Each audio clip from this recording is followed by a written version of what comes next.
మీ అందరికీ కూడా యేసుక్రీస్తు వారి పేరున వందనాలు. చిన్న ప్రార్థన చేసుకుందామండి. మమ్మల్ని మిక్కిలిగా ప్రేమించిన మా ప్రియా పరలోకపు తండ్రి, మీ ఘనమైన శ్రేష్టమైన నామమును బట్టి మీకు వందనాలు స్తోత్రాలు చెల్లించుకుంటున్నాము దేవా తండ్రి. ఈ పునరుత్థానపు దినమందు తండ్రి మీ సన్నిధిలో కూడి మిమ్మల్ని స్తుతించడానికి, మిమ్మల్ని ఆరాధించడానికి మీరు మాకు ఇచ్చినటువంటి ధన్యతను బట్టి మీ కృతజ్ఞతాస్తుతులు చెల్లించుకుంటూ ఇప్పటి వరకు మీరు జరిగించినటువంటి ఆరాధన కార్యక్రమాన్ని బట్టి మీకు స్తోత్రాలు నాయన తండ్రి. పాటల ద్వారా మహిమ పొందారు, వాక్యము ద్వారా మీరు మాతో మాట్లాడండి. నేనైతే బలహీనురాల్ని, ఎన్నిక లేనటువంటి దాన్ని తండ్రి, నోటి మాధ్యం కలిగిన దాన్ని, నాలుక మాధ్యం కలిగిన దాన్ని అయినప్పటికీ తండ్రి అయ్యా నన్ను మరుగుపరచండి. మీరు మాట్లాడండి. మీరు మాట్లాడితేనే మా అందరికీ అర్థమవుతుంది.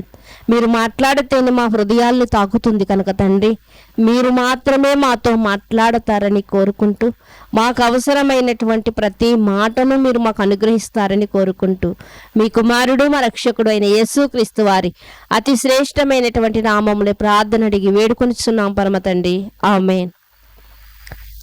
క్రీస్తునందు ప్రియమైన దేవుని వారలారా, మరొకసారి మీ అందరికీ కూడా ప్రభువైన యేసుక్రీస్తు వారి పేరున వందనాలండి. ఒక చక్కటి మాటను మనం చదువుకుందాము. మార్కు సువార్త 10వ అధ్యాయము 17వ వచనం నుంచి మనం చూడగలిగితే, ఆయన బయలుదేరి మార్గమున పోవుచుండగా ఒకడు పరుగెత్తుకుని వచ్చి ఆయన ఎదుట మోకాళ్ళుని, సద్బోధకుడా, నిత్య జీవమునకు వారసుడగుటకు నేనేమి చేయుదునని ఆయన అడిగెను. మరొక వచనమండి, మత్తయి సువార్త 19వ అధ్యాయము, మత్తయి సువార్త 19వ అధ్యాయము 20వ వచనాన్ని చూడగలిగితే,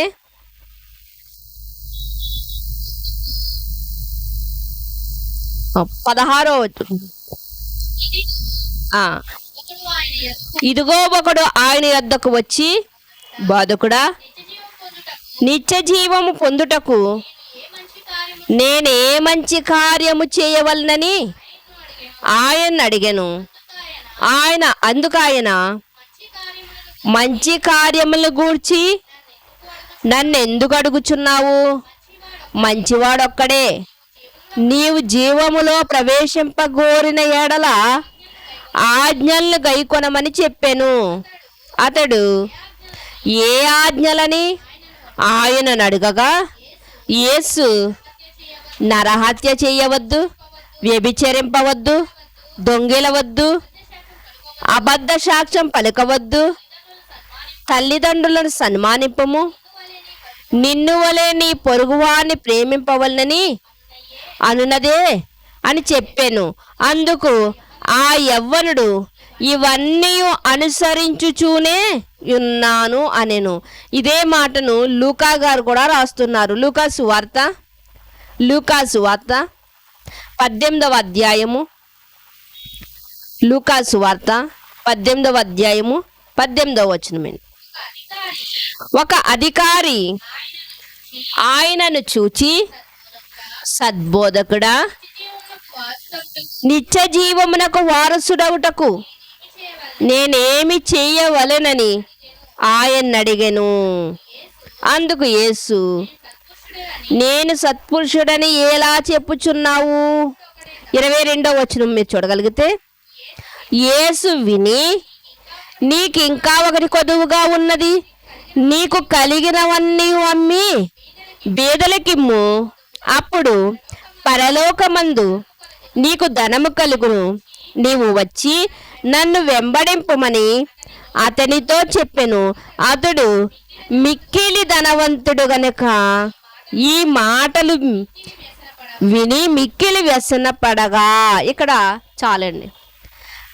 మనం చదివినటువంటి మార్కు గారు రాసినటువంటి సువార్త కానివ్వండి, లూకా గారు రాసినటువంటి సువార్తలో కానివ్వండి, మరి మత్తయి గారు రాసినటువంటి సువార్తలో కానివ్వండి, మొత్తం 3 సువార్తలలో కూడా మనం చదివినటువంటి మాటలు ఒక్కరిని గురించే వ్రాయబడ్డాయి. అయితే మార్కు గారు ఏమని రాస్తున్నారు అంటే, అతడు పరిగెత్తుకుని వచ్చి ప్రభువారి ఎదుటంట మోకరించాడంట. మత్తయ్య గారు ఏమని చెప్పారు అంటే, అతడు ఒక యవ్వనస్తుడు అని చెప్పారు. అంటే ఒకరు చెప్పినవి ఒకరు చెప్పలేదండి, ఒకరు చెప్పినవి ఒకరు చెప్పలేదు. మత్తయ్య గారు అంటున్నారు అతడు యవ్వనస్తుడు అని చెప్తున్నారు. లూకా గారు చెప్తున్నారు ఏమని చెప్తున్నారంటే, అతడు ఒక అధికారి. అతడు ఎవరంటండి? ఒక మంచి ఉద్యోగంలో ఉన్నటువంటి వాడు. అతడు ఒక అధికారి. అంతేకాకుండా అతడు ఒక ధనవంతుడు. ఎవరంటండి? అతడు ఒక అధికారి అంట, ఒక ధనవంతుడు అంట.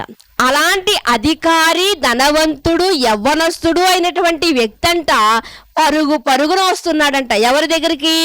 యేసుక్రీస్తు వారి దగ్గరికి. ఎందుకు మోకరించాడంట అంటే, ఏదో అడగడానికి వచ్చాడు. ఇంత పరిగెత్తుకుని వస్తున్నాడు అంటే, అధికారములో ఉండి కూడా ప్రభువారి దగ్గర మోకాళ్ళేస్తున్నాడు అంటే, అతనిలో ఉన్నటువంటి కొన్ని లక్షణాలను మనము తెలుసుకోవాలి. మొట్టమొదటిగా అతడు తగ్గించుకున్నాడు. ప్రియమైన దేవుని వారలారా, ఈరోజు చిన్నతనము నుండి కూడా పిల్లలైనటువంటి వారు మనం చూడగలిగితే, ఏదైనా చేసినప్పుడు సారీ చెప్పమంటే కూడా చెప్పరండి. కొంతమంది పిల్లలతో మనం సారీ కూడా చెప్పించలేం.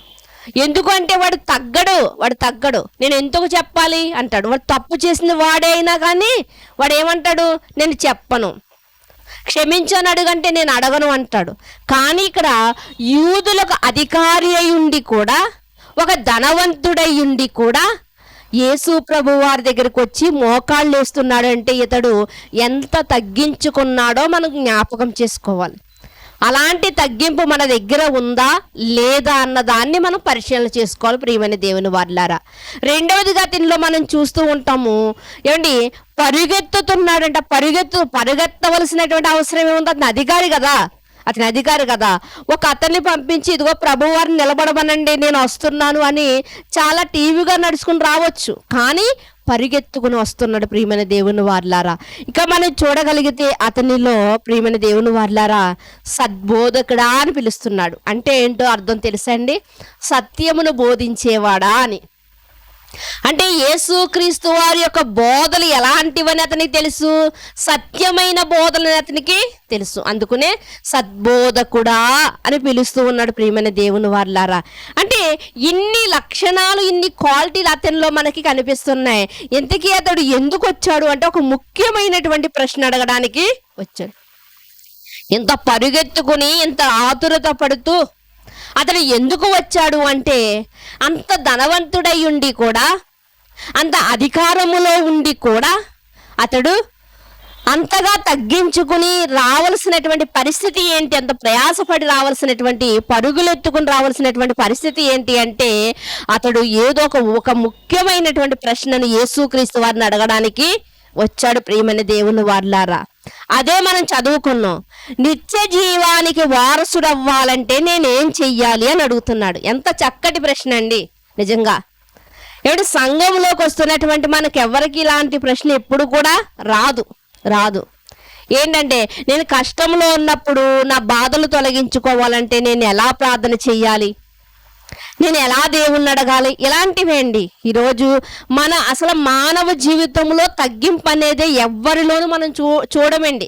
గత దినాల్లో చెప్పుకున్నాం కదా, ఒక 10,000 శాలరీ వచ్చిందనుకోండి, వాడు ఎలా ప్రవర్తిస్తాడు? ఒక 20,000 రూపాయలు, ఒక 50,000 రూపాయలు శాలరీ వచ్చిన వాళ్ళలాగా ప్రవర్తిస్తూ ఉంటాడు. అంటే వచ్చేది తక్కువైనప్పటికీ వాడు హంగామా చూస్తే చాలా ఎక్కువగా హంగామా చేస్తూ ఉంటాడు. కానీ అధికారి అయి ఉండి, ధనవంతుడై ఉండి, ఒక యవ్వన కాలంలో ఉన్నటువంటి వాడై ఉండి, ధర్మశాస్త్రాన్ని బాగా పఠించిన వాడై ఉండి కూడా అతడు ఎంతగా తగ్గించుకున్నాడో అన్న దానిని మనం ఆలోచించగలిగితే, ఏ విషయంలో మనం తగ్గించుకుంటున్నాము, ఏ విషయంలో మనం తగ్గించుకోలేకపోతున్నామో అన్నది మనకి బాగా అర్థమవుతుంది. ప్రియమైన దేవుని వారలారా, చూద్దాం.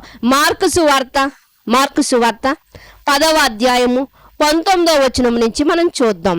ఏమని, నేను నిత్య జీవానికి వారసుడు కావాలంటే నేనేం చెయ్యాలి అని అడుగుతున్నారు. ఇంతకే అంత పరిగెత్తుకుని వచ్చిన విషయం దేనికంటే, అక్కడ ఏదో యేసుక్రీస్తు వారు రొట్టెలు పంచుతున్నారని పరిగెత్తుకుని రాలేదు. లేకపోతే అక్కడ ఏదో యేసుక్రీస్తు వారు చనిపోయిన శవాన్ని సజీవముగా నిలబెడుతున్నాడని రాలేదు ఆయన. ఎందుకంటే చనిపోయిన వారిని సజీవముగా నిలబెట్టినా మరలా చనిపోతారు ఏదో దినమందు. అనారోగ్యం వచ్చిన వారిని ఆయన బలపరిచినా మరలా ఏదో ఒక దినమందు అనారోగ్యం రావచ్చు మనిషికి అన్న తర్వాత. కానీ ఇతడు దేనికోసం వచ్చాడు అంటే, నేను నిత్య జీవానికి, ఆ పరలోకానికి వారసుడవ్వాలి అంటే నేనేం చెయ్యాలి? ఎంత మంచి ప్రశ్న ప్రియమైన దేవుని వారలారా, ఎంత మంచి ప్రశ్న.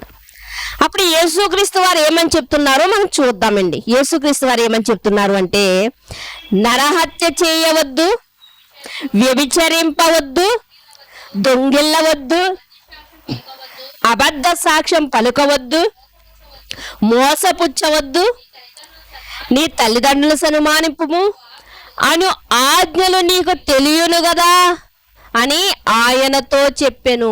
యేసుక్రీస్తు వారు చెప్తున్నారు. ఏమని చెప్తున్నారు అంటే, అయ్యా ధర్మశాస్త్రాన్ని బాగా పఠిస్తున్నటువంటి వాడివే కదా నువ్వు, ధర్మశాస్త్రంలో ఉన్నటువంటి ఆజ్ఞలన్నీ నువ్వు పాటించు. వ్యభిచరించవద్దు, దొంగిలించవద్దు, అబద్ధ సాక్ష్యం చెప్పవద్దు, నరహత్య చెయ్యకు, నరహత్య చెయ్యకు, మరి ఇదిగో ఎవరి పట్ల అసభ్యంగా నువ్వు ప్రవర్తించకు, మోసం చెయ్యకు. ఇట్టి రీతిగా బైబిల్ గ్రంథంలో ధర్మశాస్త్రములో ఉన్నటువంటి ఆజ్ఞలన్నీ యేసుక్రీస్తు వారు చెప్పినప్పుడు ఆ యవ్వనస్తుడు, ఆ అధికారి, ఆ ధనవంతుడు ఏమని మాట్లాడుతున్నాడు అక్కడ చూడగలిగితే, ఇవన్నీ బాల్యము నుండే బోధకుడా, బాల్యము నుండి ఇవన్నీ అనుసరించుచూనే ఉంటునని చెప్పాను. ఏమని చెప్తున్నాడండి? బోధకుడా, నువ్వు చెప్పావు చూసావా లిస్ట్ ఒకటి, ఈ లిస్టులో ఉన్నవన్నీ కూడా నేను బాల్యము నుండే నేను పాటిస్తున్నాను, బాల్యము నుండే వీటిని అనుసరిస్తూ వస్తున్నాను, నేను బాల్యము నుండే వీటి జోలికి వెళ్లకుండా బ్రతుకుతున్నాను నేను అని చెప్తున్నాడు. ఇది బాల్యము నుండే అతడు ఇవన్నీ పాటిస్తున్నాడు అంటే ప్రియమైన దేవుని వారలారా, అంటే అతడు ఎప్పుడు నేర్చుకుని ఉండాలి? బాల్యానికి ముందే నేర్చుకుని ఉండాలి. బాల్యానికి ముందే ఎప్పుడు నేర్చుకుని ఉండాలంటే తల్లి ఒడి నుండి కూడా అతడు నేర్చుకుని ఉండాలి. బాల్యము అనేసరికి ఒక 10 సంవత్సరాల వయసు అనుకుంటే 10 సంవత్సరాల వయసు నుంచి కూడా ఇతడు పాటిస్తున్నాడు. ఇన్ని పాటిస్తున్నాడండి. సుమారు 616 ఆజ్ఞలు ఉంటే ఇదిగో ధర్మశాస్త్రంలో ఉన్న ప్రతి ఆజ్ఞను కూడా అతడు పాటిస్తున్నాడు. ప్రియమైన దేవుని వారలారా, ప్రతి ఆజ్ఞను కూడా అతడు పాటిస్తున్నాడు. ఎప్పటి నుంచి పాటిస్తున్నాడు అంటే బాల్యము నుండే పాటిస్తున్నాడు. అంటే ప్రియమైన దేవుని వారా, బాల్యము నుండే సుమారు 10 సంవత్సరాలు అనుకుంటే, అంటే బాల్యానికి ముందే అతడు నేర్చుకున్నాడు. నేర్చుకుంటేనే కదా పాటించగలరు. ఈరోజు ప్రతి ఆదివారము, ప్రతి శుక్రవారము, లేకపోతే ప్రతి దినము మనం ఎందుకు వాక్యాన్ని వింటున్నాము అంటే విన్న వాక్యాన్ని నేర్చుకోవడానికే కదా. నేర్చుకుంటేనే మన జీవితంలో వాటిని అవలంబించగలదు. ఇప్పుడు ఏదో మోసపూరితమైనటువంటి మాట వచ్చింది మన నోటికి, అప్పుడు మనకి ఏం గుర్తు రావాలి? వాక్యం గుర్తు రావాలి. అవును కదా, ఎవరిని మోసపుచ్చవద్దని ఉంది కదా. ఎవరో మనల్ని తిట్టినప్పుడు మరలా మనం తిట్టబోతున్నాం, అప్పుడు మనకి ఏం గుర్తు రావాలి? వాక్యం గుర్తు రావాలి. అవును, దేవుడు నేనే చూసుకుంటాను అన్నాడు కదా, నిన్ను నోరెత్తొద్దు అన్నాడు కదా దేవుడు, మరి ఎందుకు నా నోరు లేస్తుంది అని మనకి జ్ఞాపకం రావాలి. ఇప్పుడు ఈ ధర్మశాస్త్రంలో ఉన్నటువంటి ఆజ్ఞల గురించి యేసుక్రీస్తు వారు చెప్పినప్పుడు వెంటనే ఆ యవ్వనస్తుడికి గుర్తొచ్చింది. అంటున్నాడు, బాల్యము నుండి ఇదిగో యవ్వన కాలంలోకి వచ్చింది, ఇప్పటి వరకు నేను పాటిస్తూనే ఉన్నాను. ఏదో బాల్యంలో పాటించేసి యవ్వన కాలంలోకి వచ్చిన తర్వాత ఇదిగో యవ్వన కాలంలో నేను పాటించలేనని వదిలిపెట్టేసిన వాడైతే కాదు. ప్రియమైన దేవుని వారలారా, ఈరోజు మన జీవితాలు ఎలా ఉంటాయంటే బాప్తిస్మం తీసుకున్న తర్వాత ఆ 2 నెలలు, ఆ 3 నెలలు, ఒక సంవత్సరం చాలా పద్ధతిగా జీవిస్తూ ఉంటాం, చాలా భయభక్తులు కలిగి జీవిస్తూ ఉంటాం. తర్వాత మరలా యథా రాజా తదా ప్రజ, మరలా పాతవన్నీ వచ్చేస్తూ ఉంటాయండి. బాప్తిస్మం తీసుకున్న వెంటనే చాలామంది టీవీలు కూడా చూడరు, ఆ అసభ్యమైనటువంటి మాటలు మాట్లాడరు, బూతులు మాట్లాడరు. తర్వాత కొంతకాలానికి మరలా వచ్చేస్తూ ఉంటాయి. అంటే ఏంటి? పాతది మనలో చచ్చిపోలేదు కనుక పాతదాన్ని ఏం చేయాలంట? సంపూర్ణముగా దాన్ని ఏం చేయాలి? నిర్మూలం చేసేయాలి. పాతది ఎప్పుడైతే నిర్మూలం చేయబడద్దో క్రొత్తగా నువ్వు వింటున్నటువంటి వాక్యాలు నీలో ఏమవుతాయి అంటే నీలో వేర్లు తన్ని మొలవడానికి ప్రయత్నిస్తాయి ప్రియమైన దేవుని వారలారా. అందుకనే పాత తిత్తుల్లో కొత్త ద్రాక్ష రసం ఎలా వేస్తాం? నిండిన బిందులో మరలా నీళ్ళు ఎలా వేస్తాం? ప్రియమైన దేవుని వారలారా. కనుక పాతది చచ్చిపోవాలి. ఇతడు అంటున్నాడు, నేను బాల్యము నుండి కూడా నేను వీటిని అనుసరిస్తూనే వచ్చాను. ఇప్పుడు యవ్వన కాలంలోనికి వచ్చాను, ఇప్పుడు కూడా నేను అనుసరిస్తూనే ఉన్నాను అని చెప్తున్నాడు ప్రియమైన దేవుని వారలారా. అప్పుడు యేసుక్రీస్తు వారు ఈ మాటలు వినగానే యేసుక్రీస్తు వారు ఏం చెప్తున్నారు అక్కడ చూడగలిగితే చూడండి. యేసు అతన్ని చూచి ఎప్పుడైతే బాల్యము నుండి వీటిని అనుసరిస్తూ వస్తున్నాను, నేను బాల్యము నుండి ఒక ప్రత్యేకమైన జీవితాన్ని నేను జీవిస్తున్నాను, ధర్మశాస్త్ర ప్రకారంగా జీవిస్తున్నాను, ఎప్పుడైతే ఆ యవనస్తుడు చెప్పాడో ఆ మాటలకండి యేసు ప్రభువారు అతన్ని ప్రేమించకుండా ఉండలేకపోయాడు. చిన్నపిల్లలు చూడండి, చాలా ముద్దుగా మాట్లాడుతూ ఉంటారు. అలా మాట్లాడినప్పుడు వాళ్ళు ముద్దు పెట్టుకోకుండా మనం ఉండలేం. కొంతమంది సాక్ష్యం చెప్తా ఉంటారు, దేవుడు నాకు ఈ కార్యం చేశాడు, ఇదిగో నేను ఎంత పట్టుదలతో ప్రార్థన చేశాను అన్నప్పుడు ఆ మాటలకి మనం మర్చిపోలేమండి. ఇంత పట్టుదలతో ప్రార్థన చేస్తే దేవుడు ఇచ్చాడా, ఆమె సాధించిందా, నేను కూడా అలా చేస్తాను. ఇక్కడ కూడా మనం చూడగలిగితే ఇతని మాటలను బట్టి ఏంటి, ఇతడు మరి బాల్యము నుండి వీటన్నిటిని అనుసరిస్తున్నాడా? అనుసరించాలంటే చాలా కష్టం కలుగుతుంది. ఎందుకంటే ఒక యవ్వన కాలాన్ని మనం చూడగలిగితే ఫ్రెండ్స్ అందరూ ఎక్కడికో వెళ్తూ ఉంటారు. ఇప్పుడు అందులో ఒక్కరే క్రైస్తవ బిడ్డ ఉంటుంది. అలాంటప్పుడు వీళ్ళందరూ వెళ్తున్నప్పుడు ఈమెకు కూడా వెళ్ళాలనే ఉంటుంది, కానీ నేను రాను అంటది. ఎందుకంటే అలాంటి వాటికి మేము దూరంగా ఉండాలి కాబట్టి నేను రాను అంటది. అలాంటప్పుడు ఫ్రెండ్స్ అంటారు, లేదు నీకు కూడా రావాలనే ఉంది, కాకపోతే నీ దగ్గర డబ్బులు లేవు, ఇలాగ ఎన్నో మాటలు మాట్లాడతారు. కానీ ఈమెకున్న ఆలోచన ఏంటి అంటే, నేను చిన్ననాటి నుంచి, నేను బాల్యము నుంచి కూడా నేను ఏంటంటే దేవునికి ఇష్టము లేనటువంటి ఏ పని నేను చెయ్యలేదు, ఇప్పుడు కూడా చెయ్యను అని నిర్ధారణ చేసుకుంది కాబట్టి వెళ్ళదు. కానీ ఇంతమంది నన్ను పట్టుబెడుతున్నారు కాబట్టి నేను వెళ్ళిపోనా అన్నటువంటి ఆలోచన రాదు ప్రియమైన దేవుని వారలారా. ఈ యొక్క కుమారుడు కూడా మనం చూడగలిగితే, ఈ యవనస్తుని కూడా మనం చూడగలిగితే, యవనస్తుడు చెప్పినటువంటి మాటలు బట్టి యేసుక్రీస్తు వారంట అతన్ని ప్రేమించకుండా ఉండలేకపోయారంట. చూడండి, అతన్ని ప్రేమించంట. చూడండి అక్కడ ఆ మాటలో మీరు చూడగలిగితే, అతన్ని చూచి అతన్ని ప్రేమించి, నీకు ఒకటి కొదువుగా ఉన్నది నాయన. ఏమంటున్నాడు? మనం ప్రేమించే వాళ్ళలో ఏదైనా లోపాలుంటే మనం చెప్తాం. ఏమండి, మనం ప్రేమిస్తున్నాం అనుకోండి, తల్లిదండ్రులు పిల్లల్ని ప్రేమిస్తారు కాబట్టే, ఇదిగో నీకు ఇది లోటుగా ఉందమ్మా, ఇదిగో నీ ప్రవర్తనలో ఇది లోపముగా ఉందమ్మా, ఇదిగో ఈ నడవడికలో నీకు లోపం ఉందమ్మా అని చెప్తారు. ప్రేమించకపోతే ఎలా పోతే నాకెందుకు, నువ్వేమైనా మాట వింటావా, నువ్వెవరి మాట అయినా లెక్క చేస్తావా అని ఎవ్వరు కూడా పట్టించుకోరు. ప్రేమించిన తల్లిదండ్రులు మాత్రమే తమ పిల్లల పట్ల జాగ్రత్త వహిస్తూ ఉంటారు. ఏదైనా వారి యొక్క జీవితాలలో, వారి బ్రతుకులలో లోపాలుంటే వాటిని చూపిస్తూ ఉంటారు ప్రియమైన దేవుని వారలారా. యేసుక్రీస్తు వారు కూడా ఈ యవ్వనుడి మాటలు వినగానే అతన్ని ప్రేమించకుండా ఉండలేకపోయారంట. అలా ప్రేమించినటువంటి యేసుక్రీస్తు వారు ఏం చెప్తున్నారంటే, నాయన అంతా బాగానే ఉంది, కానీ నీకు ఒకటి మాత్రం కొదువుగా ఉంది. అంతా బాగానే ఉంది కానీ నీకు ఒకటి మాత్రం కొదువుగా ఉంది. అది ఏమిటి అంటే ఇదిగో నీవు వెళ్ళి నీకు కలిగినవన్నీ అమ్మి బీదలకిమ్ము, పరలోకమందు నీకు ధనము కలుగును, నీవు వచ్చి నన్ను వెంబడించుమని చెప్పెను. ఇక్కడ మనం చూడగలిగితే యేసు ప్రభు వారు అంటున్నారు, ఏమంటున్నారంటే, నాయనా నువ్వు నీ బాల్యము నుండి ఎంతో కష్టపడుతూ అందరికీ దూరముగా ఉంటూ, నీ స్నేహితులకు దూరముగా ఉంటూ, ఇరుగు పొరుగు వారికి దూరంగా ఉంటూ, దేవునికి భయపడి ఒక ప్రత్యేకమైన జీవితాన్ని జీవిస్తూ వచ్చావు కదా, అందుకనే నీకు ఎన్ని మార్కులు వచ్చాయో తెలుసా? 99 మార్కులు వచ్చాయి. అయితే నువ్వు 100కి చేరాలంటే నీకు ఒక మార్కు తక్కువగా ఉంది, నీకు ఒకటి కొదువుగా ఉంది. అది ఏంటి అంటే, ఇదిగో నీకున్నదంతా నువ్వు మిగులు ఆస్తి పరుడవు గనుక నీకు ఉన్నదంతా కూడా నువ్వు అమ్మి బీదలకిచ్చి నువ్వు మాత్రం వచ్చి నన్ను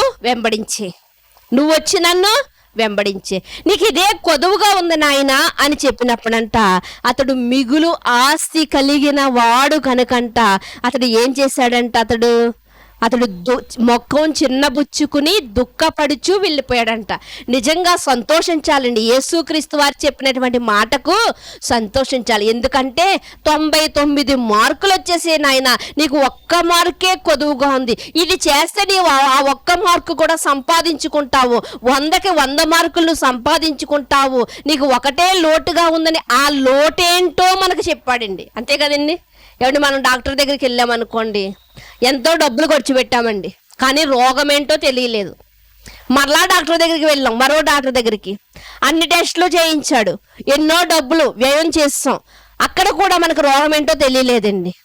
మరొక డాక్టర్, మరో ఊరు వెళ్ళామండి, ఎంతో ప్రయాసపడి వెళ్ళాం. ఆ ఊరు వెళ్ళిన తర్వాత మరి అక్కడ మనకి రోగం ఏంటో తెలిసింది. ఇప్పుడు మనకి ఎంత సంతోషంగా ఉంటుందండి, రోగం తగ్గిపోయినంత సంతోషంగా ఉంటుంది. ఎందుకు?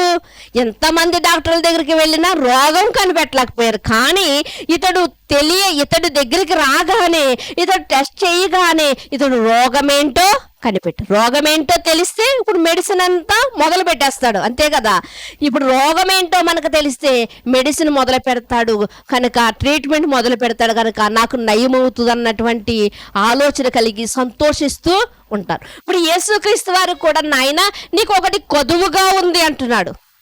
వాస్తవానికి మనం ఆలోచించుకోగలిగితే ప్రియమైన దేవుని వారలారా, మనము క్రీస్తు దగ్గరికి వస్తేనే, వాక్యం దగ్గరికి వస్తేనే మనలో ఏది లోటుగా ఉందో మనకు తెలుస్తుంది. అంతే కదండి. వాక్యపు వెలుగులో మాత్రమే మనలో ఉన్న లోటు కనిపిస్తూ ఉంటుంది. ఆ లోటుని సరిదిద్దుకున్నవాడు ధన్యుడు, సరిదిద్దుకోని వాడు మూర్ఖుడు. ప్రియమైన దేవుని వారలారా, అందుకునే వానికి ఎన్నిసార్లు గద్దించినా లోబడని వాడు హఠాత్తుగా నాశనమగునని బైబిల్ గ్రంథంలో రాయబడింది. అంటే దేవుడు వాక్యము ద్వారా మనతో మాట్లాడుతున్నప్పుడు ఆ వాక్యము వెలుగులోనంట మనలో ఉన్న లోపాలు కనిపించినప్పుడు మనం ఏం చేసుకోవాలి? వాటిని సరిదిద్దుకోవాలి. ఓహో, నాలో ఈ లోపం ఉందా, ఇప్పటి వరకు నేను గమనించుకోలేదేంటి, నాలో ఈ లోపం ఉందా, నాలో ఈ తప్పిదం ఉందా, నేను ఇప్పటివరకు గమనించుకోలేదేంటి. పోన్లే, దేవుడు నాకు వాటిని మరుగు చేయకుండా బయలుపరిచాడు కాబట్టి ఆ లోపాన్ని నేను సరిదిద్దుకుంటాను అని సరిదిద్దుకుంటే మనము కూడా 100కి 100 పాళ్ళు మనము కూడా మరి మార్కులు సంపాదించిన వారు అవుతాం. కనుక ప్రియమైన దేవుని వారలారా, యేసుక్రీస్తు వారు ఆ ధనవంతుడితో నీకొకటి కొదువుగా ఉందని చెప్పినప్పుడు ధనవంతుడు సంతోషించాలి, కానీ ముఖం చిన్నబుచ్చుకునంట ఆయనంట వెళ్ళిపోయినట్లుగా మనకు కనిపిస్తా ఉంది. ప్రియమైన దేవుని వారలారా, దుఃఖపడుతూ వెళ్ళిపోయినట్లుగా కనిపిస్తా ఉంది. ప్రియమైన దేవుని వారలారా, ఎందుకు ఈ యొక్క తనలో ఉన్నటువంటి లోపాన్ని చెప్పినప్పటికీ కూడా అతడు మార్చుకోలేకపోయాడు అంటే, మత్తయి సువార్తలో 6వ అధ్యాయము 21వ వచనంలో మనం చూడగలిగితే ఏమంటాడో తెలుసా? అక్కడ మత్తయి సువార్త 6వ అధ్యాయము 21వ వచనాన్ని మీరు చూడగలిగితే అక్కడ, నీ ధనం ఎక్కడ ఉండునో అక్కడనే నీ హృదయము ఉండెను. నీ ధనం ఎక్కడ ఉండునో నీ హృదయము అక్కడే ఉండును. నీ ధనం ఎక్కడ ఉండునో నీ హృదయం అక్కడే ఉండును. కనుక నీ ధనాన్ని నీ విడిచిపెట్టేసి నీవు నా దగ్గరికి రా నాయనా అని యేసుక్రీస్తు వారు ఆ రోజు పిలిచారండి. యేసుక్రీస్తు వారిని వెంబడించిన ప్రతి ఒక్కరూ కూడా ఆస్తిపాస్తులు లేని వారు అయితే కాదు. ప్రియమైన దేవుని వారలారా, అలాంటి వారు కూడానంట యేసుక్రీస్తు వారిని వెంబడించారు. ప్రియమైన దేవుని వారలారా, ఒకనాడు ఏలియా యొక్క శిష్యుడైనటువంటి ఎలీషా మీకు తెలుసండి. ఎలీషా గారు చాలా ధనవంతులండి. అయినప్పటికీ కూడా ఏలియా గారు రమ్మని పిలవగానే ఎలీషా గారు తన ఆస్తి పాస్తులన్నిటినీ వదిలిపెట్టేసి, నిజంగా 12 అరకులు దున్నుతున్నాయంటండి వాళ్ళ పొలంలో. 12 అరకలు దున్నుతుంటే అందులో ఒక అరకకు ఉన్నటువంటి ఎడ్లను దేవునికి అర్పించేసి బలిగా అర్పించేసి ఒట్టి చేతులతో కట్టుబట్టలతో ఏలియా గారితో పాటు అతడు ప్రయాణించాడు. అందుకునే ఏమండి, ఆస్తి ఉన్నా పట్టుకెళ్ళలేకపోయినేమో కానీ ఆ శిష్యుడు గురువు కంటే ఎక్కువ అద్భుతాలను చేసి ఆయన మరి ఎంతో మంది జీవితాల్లో వెలుగులు నింపి ఒక మంచి శిష్యుడుగా పేరు పొందాడు. ప్రియమైన దేవుని వారలారా, కనుక ఇక్కడ ధనము ఎలాంటిది అంటే ప్రియమైన దేవుని వారలారా, ఆ ధనము ఎక్కడ ఉంటే ఆ ప్రాణము కూడా అక్కడే ఉంటదంట. ధనం ఎక్కడ ఉంటే ప్రాణము కూడా అక్కడే ఉంటదంట. అదే అధ్యాయంలో చూడండి 24వ వచనంలో కూడా మీరు చూడగలిగితే, దేవునికిని సిరికిని దాసులుగా మీరు ఉండలేరు. యేసుక్రీస్తు వారు ఏమన్నారు? నీవు నిత్య జీవానికి వారసుడు కావాలంటే నీ ధనాన్ని విడిచిపెట్టేసి దేవుని సన్నిధికి రా అన్నారు. ఎందుకంటే సిరికిని దేవునికిని దాసులుగా మీరు ఉండలేరు. ఎవరు కూడా ఇద్దరు యజమానులకి దాసులుగా ఉండలేరండి. ఒకడిని ప్రేమిస్తాడు, ఒకడిని ద్వేషిస్తాడు, అంతే కదండి.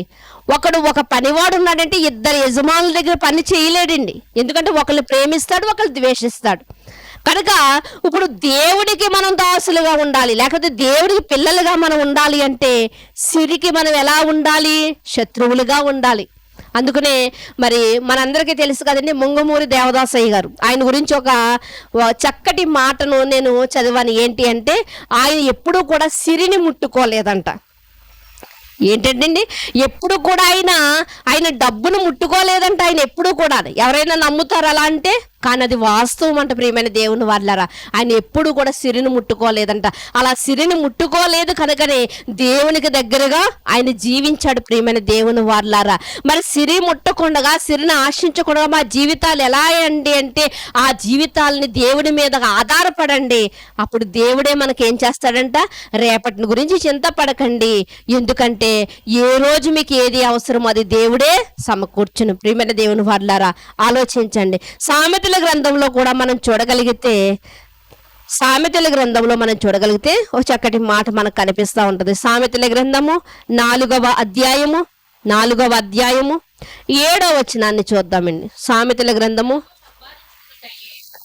జ్ఞానము సంపాదించుకొనుటయే జ్ఞానమునకు ముఖ్యాంశము, నీ సంపాదన అంతటిని ఇచ్చి బుద్ధి సంపాదించుకొనుము. ఏమంటున్నాడండి ఇక్కడ? జ్ఞానమును సంపాదించుకొనుటయే జ్ఞానమునకు ముఖ్యాంశము అని చెప్పి, నీవు నీ సంపాదన అంతా ఇచ్చి ఏం కొనుక్కోమంటున్నాడు? బుద్ధిని, జ్ఞానమును కొనుక్కోమంటున్నాడు. ఎక్కడ దొరుకుతుంది? ఏ మార్కెట్లో దొరుకుతుంది? ఏ షాపులో దొరుకుతుంది అంటే, ఎక్కడ షాపుల్లో కానీ మార్కెట్లో కానీ దొరికేటువంటి వస్తువు కాదు, పదార్థము కాదు. ఎక్కడ దొరుకుతుంది అంటే, ఇదిగో దేవుని దగ్గర మాత్రమే ఇది దొరుకుతుంది. దేవుని దగ్గర మాత్రమే దొరుకుతుంది. అందుకనే అంటున్నాడంటే, నీ సంపాదన ఇచ్చేసి కొనుక్కున్నా కానీ నీకు విలువైనది ఏంటి అంటే, నీ కోట్ల రూపాయలు ఆస్తి ఉన్నప్పటికీ దానికన్నా విలువైనది ఏంటంటే దేవుని యొక్క జ్ఞానము. ఈ జ్ఞానము నిన్ను ఏం చేస్తుందో తెలుసా? నిన్ను గొప్ప చేస్తుంది. ఈ జ్ఞానం ఏం చేస్తుందో తెలుసా? నిన్ను హెచ్చిస్తుంది అని చెప్తున్నాడు. ప్రియమైన దేవుని వాళ్ళారా, ఇది నీ అవసర కాలమందు నీకు ఎలాంటి స్థితిని ఇస్తుంది అంటే, ఒక గొప్ప స్థితిని నీకు ఇస్తుంది అని చెప్తున్నాడు. అంటే మనం ఎలా ఉండాలి అంటే, సిరికిని దేవునికిని దాసులుగా ఉండాలి అనుకోకూడదు. దేనినో ఒక దానిని మాత్రమే మనం ఎంచుకోవాలి. ప్రియమైన దేవుని వాళ్ళ దేనినో ఒక దానిని మాత్రమే మనం ఎంచుకోవాలి. చిన్న పిల్లల్ని పిలిచి చాలాసార్లు అడుగుతున్నటువంటి ప్రశ్న తల్లిదండ్రులు ఏమని అడుగుతారంటే, నీకు నేనంటే ఇష్టమా, డాడీ అంటే ఇష్టమా అని తల్లి అడుగుతుంది. నేనంటే ఇష్టమా, మమ్మీ అంటే ఇష్టమా తండ్రి అడుగుతూ ఉంటాడు. వాడు అటు చెప్పలేడు, ఇటు చెప్పలేడు. డాడీ అంటే ఇష్టం అంటే, అమ్మ ఏం చేస్తుంది, నాకు బుజ్జగించి తినిపించేది ఏది కూడా నాకు తినిపించదని నాకు తెలుసు. ఆ మమ్మీ ఇష్టం అంటే, డాడీ బయట నుంచి తెస్తున్నటువంటి స్నాక్స్ ఏమి తేడని తెలుసు వాడికి. అందుకునే ఇద్దరు ఇష్టమే అంటాడు. వాడు కొంత సిగ్గుపడుతూ నవ్వుకుంటూ వాడు ఏం చెప్పాలి చెప్పకూడదు అన్నట్లుగా వాడు ఇచ్చే సమాధానం ఏంటంటే, నాకు ఇద్దరు ఇష్టమే అని చెప్తా ఉంటాడు. ఈరోజు మనము కూడా లోకం అనేటువంటి సందడిలో పడిపోయి లోకం అనేటువంటి ఈ ఎంజాయ్లో పడిపోయి మనము కూడా ఏం చేస్తున్నామంటే సిరికిని దేవునికి దాసులుగా మీరు ఉండలేరు అంటే కొంత సిరిలోని ఉంటాము, కొంత దేవునిలోని ఉంటామని మొహమాటముగా మన జీవితాన్ని గడిపేస్తున్నాం ప్రియమైన దేవుని వాళ్ళారా. కానీ దేవుడు అలా మొహమాట పడినప్పటికీ దేవుడు మొహమాట పడేవాడు కాదు ప్రియమైన దేవుని వాళ్ళారా. అందుకనే నీ సంపాదన అంతా ఇచ్చేసి నీ సంపాదన నీకు ఇక్కడే పనికి వస్తుందేమో, నువ్వు సంపాదించింది ఇక్కడే నీ 60 సంవత్సరాల జీవితానికే నీకు పని చేస్తుందేమో, కానీ నువ్వు వెళ్ళిపోయేటప్పుడు అందులోంచి 1 రూపాయి కాసును కూడా పట్టుకెళ్ళలేవు. నువ్వు పూచిక పుల్లను కూడా నువ్వు తీసుకెళ్ళలేవు నువ్వు వెళ్ళేటప్పుడు. కానీ అదే సంపాదన అంతా ఇచ్చి నీ జ్ఞానాన్ని కొనుక్కోగలిగితే ఆ జ్ఞానము నిన్ను జ్ఞానవంతుడిగా నింపుతుంది, ఆ నిత్య జీవానికి నిన్ను వారసుని చేస్తుందని బైబిల్ గ్రంథంలో మనం చూస్తూ ఉన్నాం ప్రియమైన దేవుని వాళ్ళారా. నిత్య జీవానికి వారసుడు అవ్వాలంటే నేను ఏం చెయ్యాలని ఎంత ఆతురతోనూ ఆశతోనూ పరిగెత్తుకుని వచ్చినటువంటి యవ్వనస్తుడికి ఏమి అడ్డుగా వచ్చిందంటే ధనం అడ్డుగా వచ్చింది. ఆ ధనం అనే అడ్డుబండే అతనికి లేకపోతే అతడు చాలా చక్కగా యేసుక్రీస్తు వారిని వెంబడించేవాడు, పరదేశంలోనికి వెళ్ళేవాడు, నిత్య జీవానికి వారసుడు అయ్యేవాడు ప్రియమైన దేవుని వాళ్ళారా. ఈరోజు మనలో కూడా ఒక ధనము కాకపోయినా మరి ఏదైనా ఉందే మనలో అడ్డుబండగా మనం ఆలోచన చేసుకోవాలి ప్రియమైన దేవుని వాళ్ళారా. పైన వ్రాయబడిన విధముగా ప్రియమైన దేవుని వాళ్ళారా, మోసపుచ్చే గుణముందా, ద్వేషించే గుణముందా, అసూయపడే గుణం ఉందా మనలో? ఇలాంటివి ఏదైనా సరే మనలో ఉందా? ప్రార్థనలేమి మనలో ఉందా? ఇలాంటివి ఏదైనా సరే మనలో ఉందా? దేవునికి ప్రాముఖ్యత ఇవ్వకుండా, దేవునికి ప్రాధాన్యత ఇవ్వకుండా ఉన్నటువంటి గుణం ఏదైనా మనలో ఉంటే అదే దేవునికి మనకి మధ్య ఉన్నటువంటి అడ్డుబండని మనము గుర్తించాలి ప్రియమైన దేవుని వాళ్ళారా. చూడండి, మరొక మాటను కూడా మీరు చూడగలిగితే కొలస్సీలకు రాసినటువంటి పత్రిక అపోస్తుడైనటువంటి పౌలు గారు కొలస్సీ సంఘానికి రాస్తూ 2వ అధ్యాయము 3వ వచనాన్ని మీరు చూడగలిగితే 2వ అధ్యాయము 3వ వచనాన్ని మీరు చూడగలిగితే బుద్ధి జ్ఞానముల సర్వ సంపదలు ఆయన యందే గుప్తమై ఉన్నవి. ఎక్కడ ఏ మార్కెట్లో కూడా దొరకనిది ఆయన యందే గుప్తమై ఉన్నాయి. ఎవరి యందు గుప్తమై ఉన్నాయంటే క్రీస్తే జ్ఞానమై ఉన్నాడు. ఎవరండి? క్రీస్తే జ్ఞానమై ఉన్నాడు. ఆయనలోనే గుప్తమై ఉన్నాయంట. ఆయనలోనే గుప్తమై ఉన్నప్పుడు ఆయన దగ్గరికే వచ్చి ధనవంతుడు ఎలా వెళ్ళిపోతున్నాడు? సంతోషముతో వెళ్ళట్లేదంట, ముఖం చిన్నబుచ్చుకుని దుఃఖపడుచు వెళ్ళిపోతున్నాడంట. ముఖం చిన్నబుచ్చుకుని దుఃఖపడుతూ వెళ్తున్నాడంట. దేవుని యేసుక్రీస్తు వారి పాదాల దగ్గరికి వచ్చినటువంటి మనము దుఃఖ ముఖములతో వెళ్ళకూడదండి, సంతోషకరమైన మనసులతో తిరిగి వెళ్ళాలి. ఎందుకంటే మన చింత యావత్తు ఆయన మీద వేసాం కదా. మనలో ఎటువంటి లోపాలున్నా ఆయన వాక్యము ద్వారా మనతో మాట్లాడుతున్నాడు కదా. ఏమండి, మనం ఏది చెయ్యాలో మనకు తెలిస్తేనే కదా అది చేస్తాము, అంతే కదండి. ఇప్పుడు మనం ఒక కంపెనీలోనికి వెళ్ళినప్పుడు ఏ వర్క్ చెయ్యాలో అతను చెప్తేనే కదా వారు చేస్తారు. స్కూల్లోకి వెళ్ళినటువంటి విద్యార్థులకు టీచర్ ఈ పలానా హోంవర్క్ చెయ్యండి అంటేనే వాళ్ళు చేస్తారు కదా. కనుక ఇక్కడ యేసుక్రీస్తు వారి దగ్గరకు వచ్చినప్పుడు మనలో ఉన్న లోపాలేంటి, మనము ఎలా బ్రతకాలి, మనం ఎలా జీవించాలి, మనం ఎలాంటి కార్యాలు చెయ్యాలి, ఇవన్నీ యేసుక్రీస్తు వారు మనకు చెబుతున్నప్పుడు చెప్పిన పని మనం చేయడానికి ఏంటండి? అలా యేసుక్రీస్తు వారికి దగ్గరకు వచ్చి మనము ఎన్నో వాటిని తెలుసుకుని మనం సంతోషముగా ఇంటికి వెళ్ళాలి. కానీ ఈ ధనవంతుడంట దుఃఖపడుతూ వెళ్తున్నాడంట, ముఖం చిన్నబుచ్చుకుని వెళ్తున్నాడంట. కారణం ఒకటే, ఏంటి అంటే అతడు ధనవంతుడు కనుక ధన విషయంలో తన ధనం ఎక్కడుందో తన ప్రాణం అక్కడ ఉండిపోయింది ప్రియమైన దేవుని వాళ్ళరా. బుద్ధి జ్ఞానముల సర్వసంపద అంట ఆయన యందే గుప్తమై ఉన్నదంట. ఆయన యందే గుప్తమై ఉన్నదంట. మరి ఎవడైనా వచ్చి మిమ్మల్ని మోసపుచ్చి ఇగో నా దగ్గర జ్ఞానం ఉంది, నా దగ్గర సర్వసంపద ఉంది, బుద్ధి జ్ఞానముల సర్వసంపద ఉంది నా దగ్గర అని ఎవరైనా చెప్పినా వాటిని మనం నమ్మకూడదు. బుద్ధి జ్ఞానముల యొక్క సర్వసంపద అంటే నువ్వు బుద్ధిగా ఉంటున్నావా, నువ్వు జ్ఞానముగా ఉంటున్నావా, వాటికి సంపద ఎక్కడ దొరుకుతుంది అంటే క్రీస్తులోనే దొరుకుతుంది. ఆయనే జ్ఞానమై ఉన్నాడు. ఆయనలో ఇమిడి ఉంటేనే, ఆయన మాట ప్రకారం మనం జీవిస్తేనే మనము ఆ యొక్క నిత్య జీవానికి వారసులము కాగలదు ప్రియమైన దేవుని వారలారా. 99 మెట్లెక్కిన వాడు ఒక్క మెట్టు ఎక్కకుండా వెనుకకు తిరిగి వెళ్ళిపోతున్నాడంటే ఎంత దౌర్భాగ్యమైన స్థితిలో ఉన్నాడో చూడండి. ఈరోజు మనము కూడా మనకిచ్చిన ఆయుష్ కాలం చాలా చిన్నదండి, అందులో సగానికి పైనే గడిచిపోయిందండి.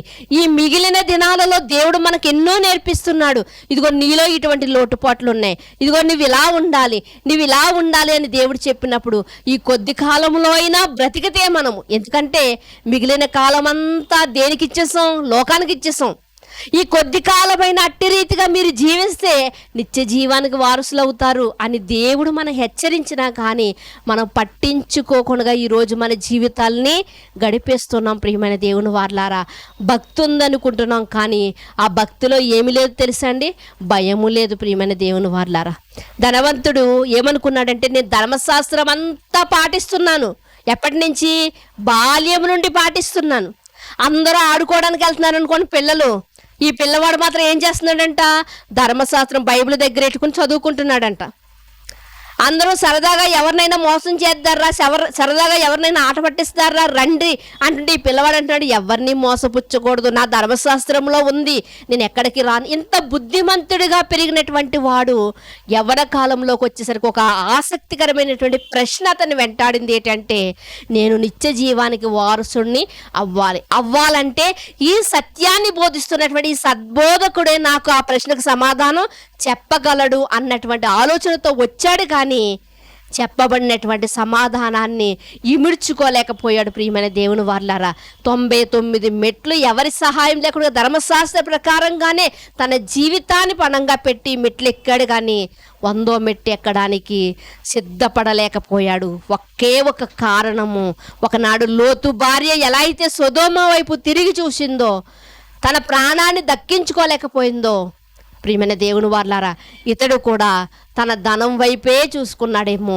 ధనం ఎక్కడుందో తన ప్రాణం అక్కడుంది అన్నట్లుగా అతడు క్రీస్తు వారి మాటలను ఆయన పాటించలేకపోయాడు. అందుకనే నిలబడలేకపోయాడు.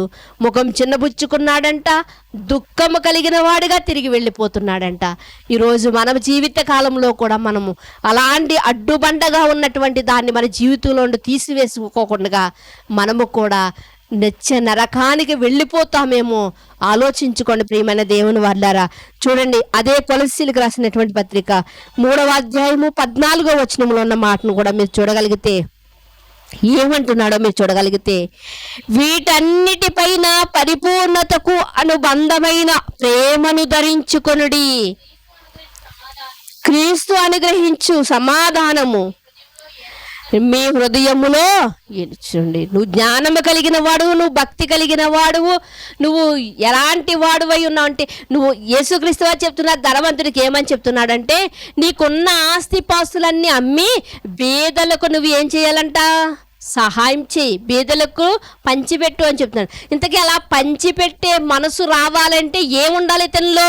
అదే కొలస్సీలకు రాసిన పత్రికలో చెప్తూ, ప్రేమ ఉండాలండి. ప్రేమ ఉండాలి. ప్రేమ ఉంటేనే పెట్టే గుణం మనిషిలో కనిపిస్తుంది. ప్రేమ ఉంటేనే పెట్టగలడండి. ఈరోజు అలాంటి ప్రేమ కలిగిన వారుగా కాకుండా ఈరోజు ఫోటోల కోసం పంచిపెట్టేవారిని మనం చూస్తున్నాం బయట. ఎందుకు పంచిపెడుతున్నారు వాళ్ళు? ప్రేమ ఉండి పంచిపెడుతున్నారా? ప్రేమ ఉన్నవాడైతే తిరిగి దేనిని ఆశించడండి, తిరిగి దేనిని ఆశించడు. ఈరోజు తిరిగి ఆశిస్తున్నావు అంటే ఈరోజు జనాలు చేస్తున్నటువంటి లైకుల కోసం ఆశిస్తున్నావు కాబట్టి ఈరోజు ఆ సెల్ఫీల కోసం, ఆ ఫోటోల కోసమే నువ్వు పంచి పెట్టడానికి వెళ్తున్నావు. ప్రియమైన దేవుని వారలారా, ఒకవేళ ఇదిగో ఈ సత్యవాక్యం తెలియని వాళ్ళు ఇదిగో ఇలాంటి దాన ధర్మాలు చెయ్యాలి, ఇలాంటి కార్యక్రమాలు చెయ్యాలని ఒకవేళ చేస్తే చేయవచ్చు, వారికి తెలియదు కాబట్టి. కానీ ప్రభు మనకు నేర్పించిన విషయాన్ని మరిచి ఈరోజు క్రైస్తవులు కూడా ఏం చేస్తున్నారు అంటే, ఇదిగో శ్రమ లేకుండా ఇదిగో కొంత డబ్బులు పట్టుకెళ్ళి అక్కడ ఇచ్చేస్తే మనకు గొడవ దులిపోద్ది, చేతులు దులిపేసుకుందాం అనుకుని ఈరోజు అక్కడ డబ్బులు ఇవ్వడం, చేతులు దులుపుకోవడం, 4 సెల్ఫీలు తీసుకోవడం, 4 ఫోటోలు తీసుకోవడం, దీనితోనే అయిపోతుంది. కానీ ప్రభువారు మనకి ఏం చెప్పారో తెలుసా? నువ్వు ఏదైనా సాయం చేసినప్పుడు నువ్వు కుడి చేతితో చేస్తున్నావా, అయితే నీ ఎడమ చేతికి దాన్ని తెలియనివ్వకు అని చెప్పారు. ఏమండి, ఒకవేళ లోకంలో ఉన్న వారికి ఈ సత్యం తెలియకపోవచ్చు, కానీ క్రైస్తవులు కూడా వారికి మళ్ళీ చేస్తూ ఉన్నారు ఈరోజు. కానీ మనకి గుర్తులేదా ప్రభువారు మనకు చెప్పినటువంటి మాట ఏంటి అంటే, నువ్వు కుడి చేతితో చేస్తున్నావా సహాయం, అయితే నీ ఎడమ చేతికి తెలియకూడదు. నువ్వు ఎడమ చేతితో చేస్తున్నావు, నీ కుడి చేతికి తెలియకూడదు. కానీ ఈరోజు అలా తెలియకుండా చేస్తున్నారా క్రైస్తవులు కూడాని? మేము ఇదిగో ఇన్ని కార్యాలు చేసాం, ఇన్ని కార్యక్రమాలు చేసామని. ప్రియమైన దేవుని వల్ల నువ్వు ఎప్పుడైతే ప్రజలకు చెప్పుకుంటున్నావో అప్పుడే నీ ఘనత అంతా పోతుంది. నువ్వు ఎప్పుడైతే చెప్పుకోకుండా చేస్తావో అప్పుడే నీకు మార్కులు వేయబడతాయి. ఎక్కడా? దేవుని సన్నిధిలో. నీకు దేవుడు నిన్ను వెరీ గుడ్ అనడం మంచిదా, లేకపోతే ప్రజలు నిన్ను గొప్పగా పొగడడం మంచిదా అంటే ఏది మంచిది అంటే దేవుడు పొగడమే మంచిది. కానీ మనుషులు పొగడతలు ఎలాంటివి అంటే ప్రియమైన దేవుని వాళ్ళరా, మనుషుల పొగడతలు నీటి మీద ఒక బుడగలేస్తుందండి, ఎంతసేపు ఉంటుంది? మనుషులు చప్పట్లు, మనుషుల పొగడతలు కూడా అలాంటివే ప్రియమైన దేవుని వాళ్ళరా, అలాంటి మనుషుల మధ్య మనం నివసిస్తున్నాం. ఒకవేళ తెలియని వారు ఏదో చేస్తున్నారు అంటే ఈరోజు వాక్యాన్ని తెలిసిన వారు కూడా ఇదిగో నీ సహాయం ఎలా ఉండాలి అని, నీ సత్క్రియ ఎలా ఉండాలని తెలిసిన వారు కూడా ఏం చేస్తున్నారండి? వాటి కోసమే పాటు పడుతున్నారండి. కానీ దేవుడు ఏం చెప్తున్నాడో తెలుసా? నువ్వు ఏది చేసినా దేవునికి మహిమార్థంగా ఉండాలి. ఇప్పుడు క్రైస్తవుడా, నువ్వు చేస్తున్న కార్యం వల్ల మనుషులు నిన్ను మెప్పొందుతారు, కానీ దేవునికి ఏంటి? దేవుడు కూడా నిన్ను మెచ్చుకోవాలంటే నీ సహాయంతో పాటు నువ్వు సువార్త చేయాలి. ప్రియమైన దేవుని వాళ్ళరా, సువార్త చేయాలి. ఇది మర్చిపోయాడు. అమ్మో, సువార్త చేస్తే జనాన్ని పిలవాలి, అవి చెయ్యాలి, ఇవి చెయ్యాలి, వీటన్నిటికీ ఎందుకు కష్టపడాలి, యాతన పడాలి, ఇవన్నీ ఎందుకని ఈరోజు క్రైస్తవుడు కూడా చాలా లోకపు తెలివి ఆలోచించుకుని ఈరోజు లేదు అనాథ శరణాలయానికి వెళ్ళి, వృద్ధాశ్రమానికి వెళ్ళి కొంత సొమ్ము పంచిపెట్టేస్తే, లేకపోతే కొన్ని ఆహార పదార్థాలు పంచిపెట్టేస్తే మా పని అయిపోద్ది అనుకుంటున్నాడు. కానీ ఇది దేవుడి సన్నిధిలో ఇది ఏమైనా కరెక్టా ప్రియమైన దేవుని వాళ్ళరా?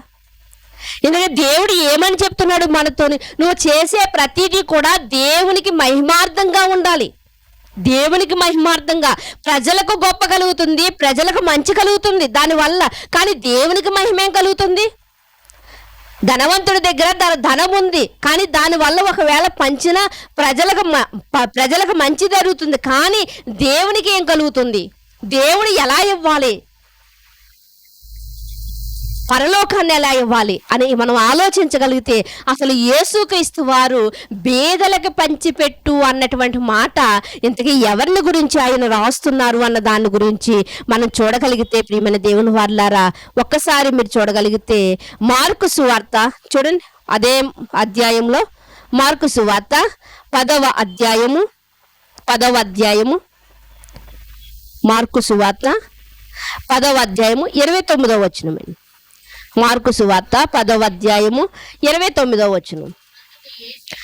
అందుకు యేసు ఇట్లనెను, నా నిమిత్తమును సువార్త నిమిత్తమును ఇంటినైనను అన్నదమ్ములైనను అక్క చెల్లెళ్ళైనను తల్లిదండ్రులైనను పిల్లలనైనను భూములనైనను విడిచినవాడు ఇప్పుడు ఇహమందు హింసలతో పాటు నూరంతలుగా ఇండ్లను అన్నదమ్ములను అక్క చెల్లెళ్లను చదవండి, తల్లులను పిల్లలను భూములను రాబోవు లోకమందు నిత్య జీవమును పొందునని మీతో నిశ్చయముగా చెప్పుచున్నాను.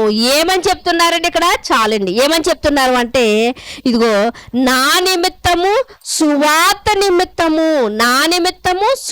నిమిత్తము మీ ఇంటినైనా మీ ఆస్తులనైనా మీ ధనాన్నైనా మీ తల్లిదండ్రులనైనా మీ పిల్లలనైనా మీకున్నదైనా ఏదైనా కానీ మీరు విడిచిపెడితే, ఒకవేళ దేని నిమిత్తం అంటున్నాడండి?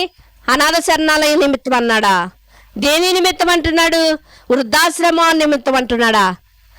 అది మంచిదేనండి. చాలా మంది అన్య సహోదరులు, చాలా మంది దేవుణ్ణి ఎరుగిన వారు ఇలాంటి దాన ధర్మాలు ఎన్నో చేస్తున్నారు. అది మంచి పద్ధతే. కానీ క్రైస్తవులతో మాట్లాడుకుంటున్నటువంటి మాటలు మనము దేని నిమిత్తం అంటున్నారు యేసుక్రీస్తు వారు అంటే సువార్త నిమిత్తము నీ ధనాన్ని వెచ్చించగలుగుతున్నావా? ఇందుకే బీదలంటే ఎవరు? ధనవంతుడితో యేసుక్రీస్తు వారు చెప్పిన మాట, బీదలంటే ఎవరు? తిండి లేని వారు, గృహము లేని వారు, వస్త్రము లేని వారు అని కాదు ప్రియమైన దేవుని వారా. అది లోకస్తుల విషయంలో వాళ్ళు బీదలే. కానీ క్రైస్తవ జీవితాలలో కూడా చాలామంది బీదలైన వారు ఉన్నారు. వారు ఎవరో తెలుసా అండి? వాక్యము లేనివారే. వాక్యము లేనివారు. వాక్యము లేనివారు బీదవారండి. వాక్యము లేనివారు, అన్న వస్త్రాలు లేనివారు బీదవారైతే ఆధ్యాత్మిక జీవితాలలో వాక్యము లేనివారు కూడా బీదవారే ప్రియమైన దేవుని వారలారా. అందుకనే యేసుక్రీస్తు వారు అంటున్నారు, ఇదిగో క్రైస్తవ్యంలో అనేక మంది బీదవారు ఉన్నారు కాబట్టి వారి నిమిత్తము ఇదిగో సువార్త నిమిత్తము ఏమన్నాడండి అక్కడ? నా నిమిత్తము సువార్త నిమిత్తము, నా నిమిత్తము సువార్త నిమిత్తము అంటే క్రీస్తు కొరకు, క్రీస్తులో ఉన్నటువంటి అనేక మంది వాక్యం ఎరుగని వారి కొరకు మనం ఏం చేయాలి అంటే మనం మన ధనాన్ని వెచ్చించాలి. మనము కూడా ఏదో ఒక ప్రార్థన కూడిక పెడుతూ ఉంటాము. మరలా కొంతమందికి మనము కూడా హెల్పింగ్ చేస్తూ ఉంటాం అప్పుడప్పుడు. ఎందుకంటే దానిదే దీనిదే ఏమండి, వాక్యాన్ని పెట్టి చక్కటి భోజనాన్ని పెట్టి పంపిస్తున్నప్పుడు చాలా ఆనందం కలుగుతూ ఉంటుంది. అంతేగాని మనం ఎక్కడో భోజనాన్ని పంచేసి మనం వాళ్ళకి ఏమీ చెప్పకుండా భోజనము ఆకలి ఒక్క పూట ఆకలి తీరుస్తుంది అంతే. కానీ నువ్వు చెప్పే వాక్యం మాత్రము అతని జీవితంలో అతన్ని మరొక జీవితానికి నడిపిస్తుంది. ఈ జీవితము నుండి నిత్య జీవితానికి, నిత్య లోకానికి ఆ వ్యక్తిని నడిపిస్తుంది. ఏంటి అంటే వాక్యం మాత్రమే ప్రియమైన దేవుని వారలారా. అందుకనే ఆయన అంటారు సమరయ స్త్రీతో, నేను ఇచ్చే నీళ్లు ఎన్నటికీ దాహాన్ని మరలా దాహం కొనవు. నేను ఇచ్చే నీళ్లు మరలా నీకు దప్పిక కలగదు, అలాంటి నీళ్ళు ఇస్తాను.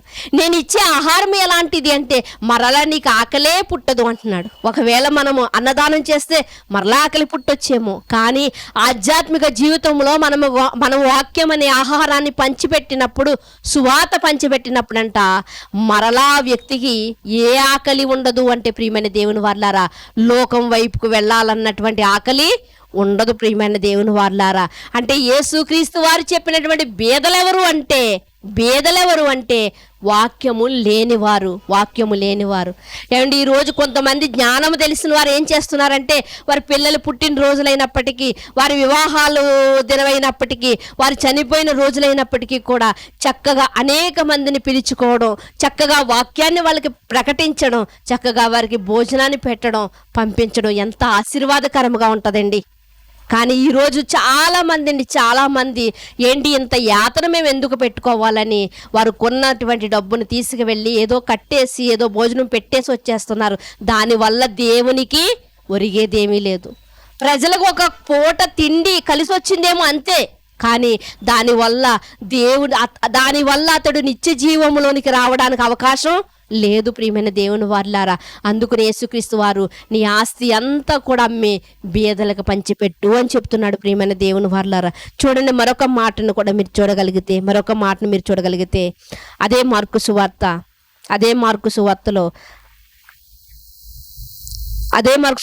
ఇందాక చదువుకున్నటువంటి 21వ వచనంలో మీరు చూడగలిగితే, యేసు అతన్ని చూచి అతన్ని ప్రేమించి, నీకు ఒకటి కొదువుగా ఉన్నది నాయనా, నీ వెళ్ళి నీకు కలిగినవన్నీ అమ్మి బేదలకు ఇచ్చేసి నువ్వు పరలోక విషయమై నీకు ఎక్కడ కలుగుతుందంట? నీ ధనాన్ని సువార్త పనిలో నువ్వు ఉపయోగిస్తే నీకు ధనం ఎక్కడ కలుగుతుందంట? పరలోకంలో నీకు కలుగుతుంది. నువ్వు ఇక్కడ దాచుకుంటే పరలోకానికి రాదు. నువ్వు అమెరికా నుండి డబ్బులు పంపిస్తే ఆ డబ్బులు తీసుకుని నువ్వు ఇక్కడ ఖర్చు పెడతారంటే ఖర్చు అవ్వదు. ఎవ్వరూ కూడా ఒప్పుకోరు. ఎందుకంటే మనం భారతదేశంలో మనకున్నటువంటి డబ్బులు వేరే కాగితాలు. మరి అమెరికా నుండి వస్తున్నటువంటి డబ్బులు కానివ్వండి, దుబాయ్ నుంచి వచ్చిన డబ్బులు అక్కడ మాత్రమే చెల్లుతాయి, ఇక్కడ చెల్లవండి. మన పక్క దేశాల్లోనే ఉన్నారు. మన పక్క దేశాల్లో ఉన్నప్పటికీ కూడా మన డబ్బు అక్కడ చెల్లుతులేదు, అక్కడ డబ్బు ఇక్కడ చెల్లుతులేదు. మరి అలాంటిది ఈ లోకములో ఉన్నటువంటి డబ్బు పరలోకంలో ఎలా చెల్లుతుంది? మరి పరలోకంలో చెల్లాలంటే మనం ఏం చేయాలి? అమెరికా ధనం ఇక్కడ మారాలంటే మనం ఏం చేయాలంటే ఒక ఆఫీస్ ఉంటుంది, అక్కడికి వెళ్ళి మనం మార్చుకోవాలి. దుబాయ్లో మనం వెళ్ళినప్పుడు మనం ఈ డబ్బులు మార్చుకోవాలి అంటే అక్కడ ఒక ఆఫీస్ ఉంటుంది, అక్కడ మార్చుకోవాలి మనం. అంటే మన డబ్బులు తీసుకుని అక్కడ ఖర్చు పెట్టడానికి కుదరదు, వాళ్ళ డబ్బులే అక్కడ ఖర్చు పెట్టాలి. అలాగే ఇక్కడ మనకు ఉన్నటువంటి ధనాన్ని మనము పరలోకంలో దాచుకోవాలంటే ఎలా దాచుకోవాలంటే అదే యేసుక్రీస్తు వారు 21వ వచనంలో చెప్తూ, నీకున్నదంతయు అమ్మి నువ్వేం చేస్తావంటే బీదలకి ఇక్కడ పంచిపెట్టే సువార్త కార్యక్రమంలో పంచిపెట్టు. అప్పుడు నీ ధనం ఎక్కడ ఉంటుందో తెలుసా? పరలోకమందు నీ ధనము ఉంటుంది.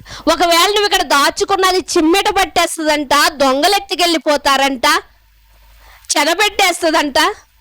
కనుక నాయన ఇక్కడ దాచుకోకు, నువ్వు ఎక్కడ దాచుకుంటావు తెలుసా? పరలోకములో దాచుకో అని దేవుడు మనకి చెప్తా ఉన్నాడు ప్రియమైన దేవుని వారలారా. అలాంటి గొప్ప మాట, అలాంటి వాస్తవమైన మాట. అయ్యా నువ్వే సత్యవంతుడు, నువ్వు సత్యాన్ని బోధించేవాడు కదా, నువ్వు మాత్రమే నాకు సమాధానం చెప్పగలిగిన వాడవని వచ్చాడండి. పరిగెత్తుకుని వచ్చిన వాడు మోకరించి అడిగినటువంటి ఈయనకి యేసుక్రీస్తు వారి యొక్క మాట నచ్చలేదంట ప్రియమైన దేవుని వారలారా, నచ్చలేదంట ప్రియమైన దేవుని వారలారా. చూడ మరొక మాటను కూడా మీరు చూడగలిగితే, తిమోతికి రాస్తూ అపోస్తులైనటువంటి పౌలు గారు తిమోతికి రాస్తూ 6వ అధ్యాయము తిమోతి పత్రిక, మొదటి పత్రిక 6వ అధ్యాయము 17, 18, 19 వచనాలు చదువుకుందాం. ఇహయందు ధనవంతులైన వారు గర్విష్ఠులు కాక అస్థిరమైన ధనమునందు నమ్మిక ఉంచక. అస్థిరమైన ధనము అంటే ఏంటండి? మన చేతుల్లో ఉన్నటువంటి ధనము, స్థిరము కాని ధనము. అలాంటి ధనం మీద మీరు నమ్మకం పెట్టుకోకండి. ఈ డబ్బే, చాలా మంది అంటారు నా చేతిలో ఉన్న ఈ డబ్బే నాకు దేవుడు అంటా ఉంటారండి చాలా మంది. ఏమండి ఆ డబ్బే కరోనా కాలంలో ఒక్క మనిషిని బ్రతికించగలిగిందా? ప్రాణం పోయగలిగిందా? లేదు ప్రియమైన దేవుని వారలారా. అందుకని ఏమంటున్నాడంటే, ఇది ఎలాంటి డబ్బు అంటే అస్థిరమైనటువంటి ధనం. ఒక 100 రూపాయల కాగితం మీద సంతకం చేయండి, సంతకం చేసి మీరు కొట్టుగాడ ఇవ్వండి, ఆ కాగితం మరలా మీకు చేరుతుందా? చేరదు. డబ్బుకి రెక్కలు వచ్చేస్తాయండి. అది ఒకరి చేతిలోంచి అలా మారుతూనే ఉంటది. కనుక నీ దగ్గరికి మాత్రం మరలి అది రాదు. అది ఎలాంటిదంటే స్థిరమైనది కాదు, అది స్థిరమైనది కాదు, అస్థిరమైనటువంటి ధనం ప్రియమైన దేవుని వారలారా. అలాంటి దాని మీద మీరు నమ్మిక ఉంచుకోండి. సుఖముగాను అనుభవించుటకు సమస్తమును మనకు ధారాళముగా దయచేయు దేవుడి యందే నమ్మిక. ధనం మీద నమ్మకం పెట్టుకోవద్దు, మీరు దేవుని మీదే నమ్మిక ఉంచుకోండి. మీరు ధనమున్నా ప్రాణం పోయలేకపోయింది. కోట్ల రూపాయలు ఆస్తి ఉన్నవాడు కూడా ప్రాణం నిలబెట్టలేకపోయింది. ఎస్పి బాలసుబ్రహ్మణ్యం మనందరికీ తెలుసండి, మంచి సింగర్, మంచి అనేక వేల పాటలు పాడినటువంటి ఎస్పి బాలసుబ్రహ్మణ్యం గారండి. ఆయన కరోనా నుండి ఆయన్ని కాపాడుకోవాలని ఎంత ప్రయత్నించాడో, ఎక్కడ నుండి డాక్టర్లు రప్పించుకుని ఎలాంటి వైద్యం చేసినా, ఎంత డబ్బు కోట్ల రూపాయలు కుమ్మరించినా కూడా ఒక్క రూపాయి కూడా తన ప్రాణాన్ని నిలబెట్టలేకపోయింది ప్రియమైన దేవుని వారలారా. అది అస్థిరమైనటువంటి ధనం. అలాంటి ధనం మీద మీరు నమ్మిక ఉంచుకోండి. నాకు ధనం ఉంది కదా, నాకేంటి లోటు అనుకోవద్దు. చాలా మంది కరోనా కాలంలో మాకు ధనం ఉంది కదా అని అనేక ఆక్సిజన్ మరి ఆ బండలను తెచ్చుకుని ఇంట్లో పెట్టుకున్నారండి. ఎందుకంటే తర్వాత ఆక్సిజన్ మాకు దొరకదేమో అని చాలా మంది ప్రియమైన దేవుని వారలారా. కానీ అవి ఇంటిలోనే ఉన్నాయి, కానీ వారు మాత్రం లేరు ప్రియమైన దేవుని వారలారా, లేరు. ధనముందని ఏదైనా కొనగలదువేమో కానీ ప్రాణాన్ని కొనలేవు. ధనముందని ఏదైనా కొనగలదువేమో కానీ నిత్య జీవాన్ని మాత్రం నువ్వు కొనలేవు. అది ధనవంతుడి జీవితంలో ఇప్పటివరకు మనం చెప్పుకున్నటువంటి ఆ అధికారి జీవితంలోనే మనము చూస్తున్నాం ప్రియమైన దేవుని వారలారా. అలాంటి దాని మీద మీరు నమ్మిక ఉంచకండి. సుఖముగాను అనుభవించుటకు సమస్తమును ఆయన ధారాళముగా దయచేయు దేవుని యందే నమ్మిక ఉంచుడని ఆజ్ఞాపించుము. వారు వాస్తవమైన జీవితమును సంపాదించుకొని నిమిత్తము రాబో కాలములకు మంచి పునాది వేసుకున్నారు. రాబోయే కాలంలో, కరోనా కాలంలో మాకు మందులు దొరకవేమని మందులు కూడా దాచుకున్న వారు ఉన్నారండి చాలా మంది. కానీ బైబిల్ గ్రంథంలో ఉన్న భక్తుల్ని మనం చూడగలిగితే రాబోయే కాలము, ఏ కాలము? మన చనిపోయిన తర్వాత కాలమండి. ఆ కాలానికంట మంచి పునాది ఎక్కడ వేసుకున్నారంటండి? భూమి మీదే ఉండగానే వేసుకున్నారంట. భూమి మీద ఉండగానే ఎలా వేసుకున్నారు అని మనం చూడగలిగితే అపోస్తుల కార్యములను చూడండి ఒకసారి. అపోస్తుల కార్యములు 4వ అధ్యాయము, అపోస్తుల కార్యములు 4వ అధ్యాయము 32వ వచనాన్ని మీరు చూడగలిగితే, అపోస్తల కార్యములు 4వ అధ్యాయం 32వ వచనంలో విశ్వసించిన వారందరూ ఏక హృదయమును ఏకాత్మయు గలవారై ఉండిరి, ఎవ్వడును తనకు కలిగిన వాటిలో ఏది తనదని అనుకోలేదంట. ఏంటంటే ఇక్కడ మనం చూడగలిగితే విశ్వాసం ఉంచిన వారు, దేని మీద విశ్వాసం ఉంచిన వారు? నిత్య జీవానికి వారసులు అవ్వాలని విశ్వాసం ఉంచిన వారు, నిత్య జీవానికి వారసులు అవ్వాలన్నటువంటి ఆలోచన కలిగి విశ్వాసం ఉంచినటువంటి వారంట అందరూనంట తమకు కలిగినదంతా, యావదాస్తి, తమకు కలిగినదంతా, ధనమంతా, తమకు కలిగిన ఆస్తిపాస్తులంతా కూడా తమది అనుకోలేదంటండి. ఇది నాది అని అనుకోలేదంట. అలా అనుకోకుండానంట వారు ఏం చేశారంట, వారికి కలిగినదంతయు వారికి సమిష్టిగా ఉండెను అని చెప్పి, ఇదిగాక అపోస్తలులు బహు బలముగా ప్రభువైన యేసు పునరుత్థానమును గూర్చి సాక్ష్యం ఇచ్చిరి. దైవ కృప అందరి యందు అధికముగా ఉండెను. భూములైనను ఇండ్లనైనను కలిగిన వారందరూ వాటిని అమ్మిన వాటి వెల తెచ్చి అపోస్తుల పాదముల యొద్ద పెట్టిరి. వారు ప్రతి వానికిని అక్కర కొలిది పంచిపెట్టిరి కనుక వారిలో ఎవరికి కొదువ లేకపోయెను.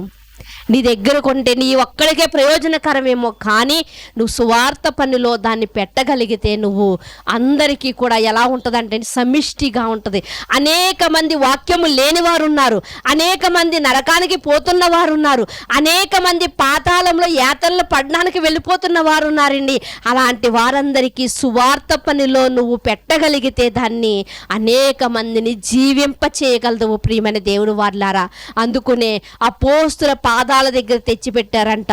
బర్నబా మీకు తెలుసో లేదు కానీ ఆ అపోస్తులైనటువంటి పౌలు గారితో తిరిగినటువంటి బర్నబా అండి. పౌలుగా మారిన తర్వాత శిష్యులు ఎవ్వరూ కూడా ఆయనకు అందుబాటులో లేరు.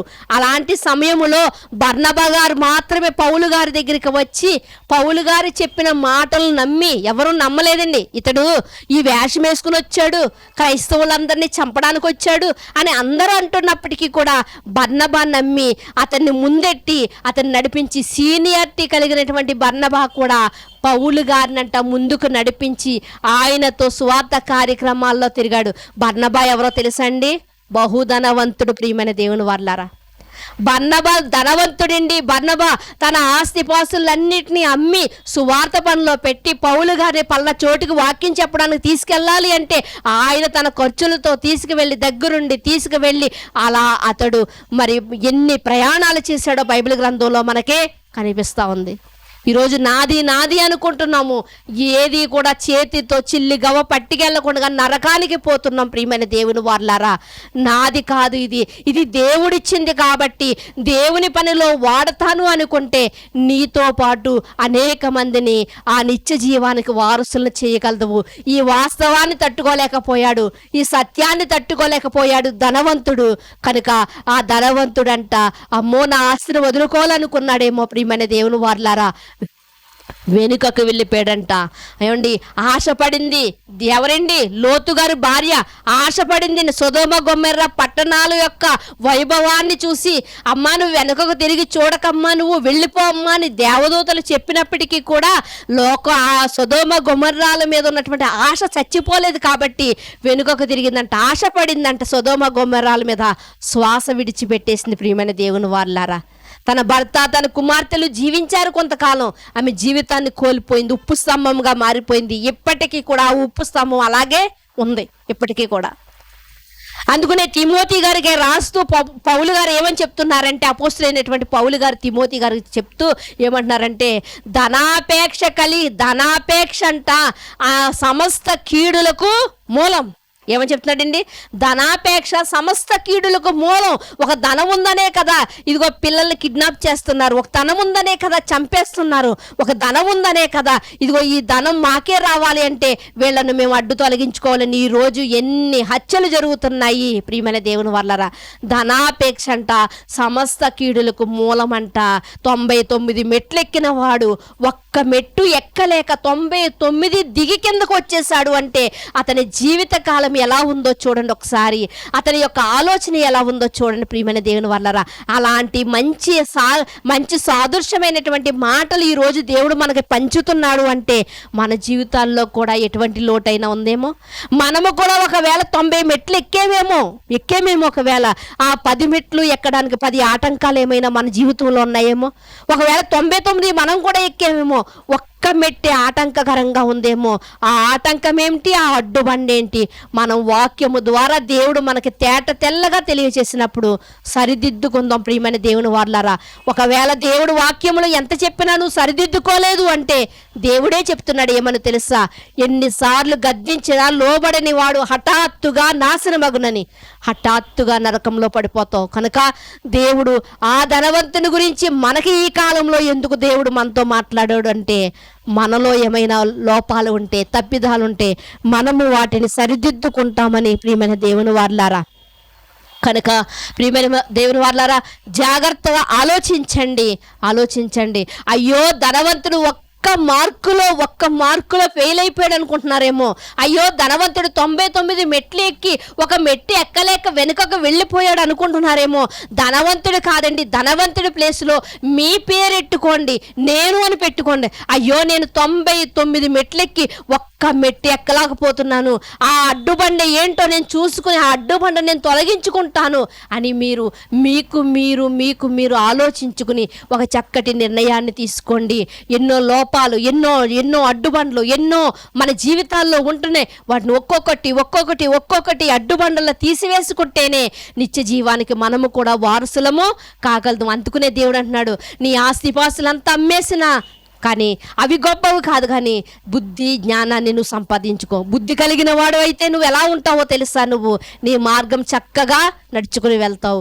బుద్ధి లేని వాడు ఏమనుకుంటాడంట, నేను వెళ్ళే వంకర టింకరి మార్గమైనా ఇదే చక్కటి మార్గం, ఇదే తిన్నని మార్గం అనుకుంటాడంట. బుద్ధి కలిగిన వారి వలె ఉందామా, బుద్ధి లేనటువంటి వారుగా ఉందామా? ఒక్క మెట్టిలో తప్పిపోయిన ధనవంతుడి వలె ఉందామా? లేకపోతే ఎన్ని అడ్డుబండలు వచ్చినా వాటిని తొలగించుకున్నటువంటి ఇదిగో లాజరు వలె మనము కూడా 100% మనం సంపాదించుకుని అబ్రహాము రొమ్మును ఆనుకున్నట్టుకు వెళ్దామా? నిర్ణయం మీదే ప్రియమైన దేవుని వల్లరా. ప్రార్థన చేసుకుని మన యొక్క అంశాన్ని ముగించుకుందాం. ప్రార్థన చేసుకుందాం.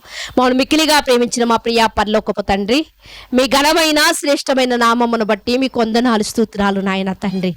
అయ్యా, ఈ లోకములో తండ్రి ఎంతోమంది నా తండ్రి దేవ, ఈ సమాజంలో ఈరోజు తండ్రి దాన కార్యాలు చేస్తూ ఉన్నారు. మంచిదే తండ్రి దేవ, వారు చేస్తున్నటువంటి దాన ధర్మాల వల్ల తండ్రి అనేక మంది బ్రతకగలుగుతున్నారు. అయితే క్రైస్తవులుగా మీరు మాకు ఒక నియమాన్ని పెట్టారు తండ్రి దేవ, ఏది చేసినా దేవుని నామానికి మహిమకరంగా మీరు చేయాలని తండ్రి. అది తండ్రి ఈ లోకములో ఆకలి తీర్చేదే కాదు, కానీ తండ్రి పరలోకపు ఆకలి అనేది ఒకటి ఉంది కాబట్టి, ఆత్మీయ ఆకలి అనేది, వాటిని కూడా మేము తీర్చగలిగిన వారుగా ఉండాలని మీరు వాక్యము ద్వారా మీరు మాతో మాట్లాడారు. కనుక నా తండ్రి అయ్యా, వాటిని వదిలిపెట్టి తండ్రి వీటిని చేస్తూ తండ్రి దేవా అయ్యా, మా జీవితాల్లో మేము ఎన్నో చేసేసాం, ఎన్నో సాధించేసామని ఈరోజు మేము అనుకుంటూ ఉన్నామేమో తండ్రి. అయ్యా తండ్రి, నాశనానికి ముందు గర్వము నడిచినట్లుగా గర్విస్తూ ఉన్నామేమో తండ్రి దేవా. అటువంటి ఆలోచనలు మాలో నుండి తీసివేసి తండ్రి దేవా, మాకున్న దానితో తండ్రి దేవా సువార్తలో మేము తండ్రి దేవా తండ్రి అనేకులకు సువార్తను పంచిపెట్టేవారముగా తండ్రి, ఆధ్యాత్మిక ఆకలిని తీర్చేవారముగా, ఆధ్యాత్మికంగా భేదవారైన వారి పట్ల మేము కనికరించేటట్లుగా అయా కృప చూపమని కోరుకుంటూ తండ్రి, ఇట్టి ఆలోచన లేని వారికి అందరికీ ఆలోచన కలిగిస్తారని కోరుకుంటూ అయ్యా, ఈ మాటల ద్వారా మాలో ఉన్న లోపాలను, మాలో ఉన్న అడ్డుబండలు మేము తొలగించుకొని తండ్రి దేవా తండ్రి ఆధ్యాత్మిక యాత్రలో, ఆధ్యాత్మిక ప్రయాణములో తండ్రి దేవా తండ్రి అయ్యా తండ్రి మిమ్మును గురిగా పెట్టుకుని తండ్రి యేసు వైపు సాగుతూ మా యొక్క పరుగును, మా యొక్క అయా నడకను మేము సాగించుకొనుటకు సహాయం చేయమని కోరుకుంటూ అయా ప్రభు దగ్గరికి వచ్చి అయ్యా ఏడుస్తూ దుఃఖిస్తూ వెళ్ళిన వాడిని ధనవంతుని ఒక్కడనే చూస్తున్నాం. కానీ ప్రభు దగ్గరికి వచ్చినటువంటి మేము తండ్రి అయ్యా ప్రభు మాటలు ఆలకించి సంతోషముగా మా హృదయాలను మార్చుకుని, మా మనసులను మార్చుకుని మేము వెళ్ళగలిగేటువంటి స్థితిగతులు మాకు దయచేస్తారని కోరుకుంటూ మీ కుమారుడు మా రక్షకుడు అయినటువంటి యేసుక్రీస్తు వారి అతి శ్రేష్టమైన నామములే ప్రార్థన అడిగి వేడుకొనిచున్నాం పరమ తండ్రి, ఆమేన్. శ్రద్ధగా విన్నటువంటి మీ అందరికీ కూడా ప్రభువైన యేసుక్రీస్తు వారి పేరిట నా వందనాలండి.